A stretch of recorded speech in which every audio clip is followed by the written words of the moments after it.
Here's our Dungeness crab. We've just cut into the carapace. Close that door for me, buddy.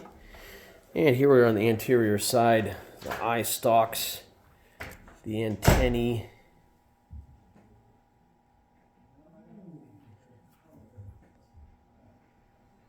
Two antennae.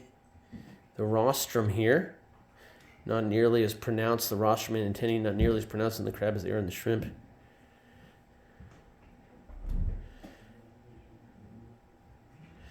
And we can tell this is the Dungeness even with the carapace gun because of these anterolateral spines, and the most significant one being here, number 10. There are 10 of them.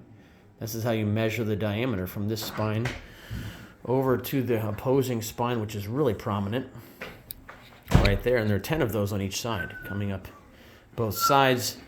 There's 5 teeth or spines. They're often used interchangeably, teeth and spines. 5 in between here, in between the eyes that make up the rostrum. The chelipeds with the dactylus. The opposable finger being the dactylus. The top one here.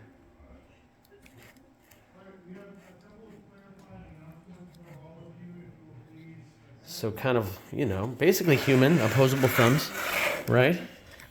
There's the dactylus.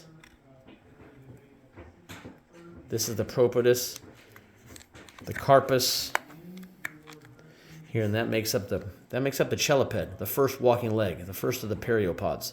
The rest of the walking legs, which are really interesting in the Dungeness crab, they have 10, of course. They're decapods, and they're very different. The back walking legs in particular are very different than our friend the blue crab.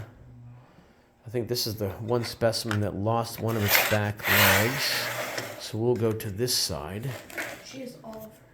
So there we go. Leg 1, leg 2, leg 3, leg 4 down here, and then leg 5. And notice that the back legs are jointed in the opposite direction. So they're bending backwards. The legs in the front are bending forwards. And each leg is a little bit different in length and in width. Here's that back walking leg. In blue crabs, of course, this is a paddle-shaped leg. That's for swimming. These are not swimming crabs. Metacarcinus and Cancer, the genera, are not swimming crabs. Calanectus is. It's a portunid swimming crab. There's the carapace we removed with scissors, and pretty stout. This Dungeness crab exoskeleton. We started to look at the abdomen as well, and we'll do some more video of the abdomen later.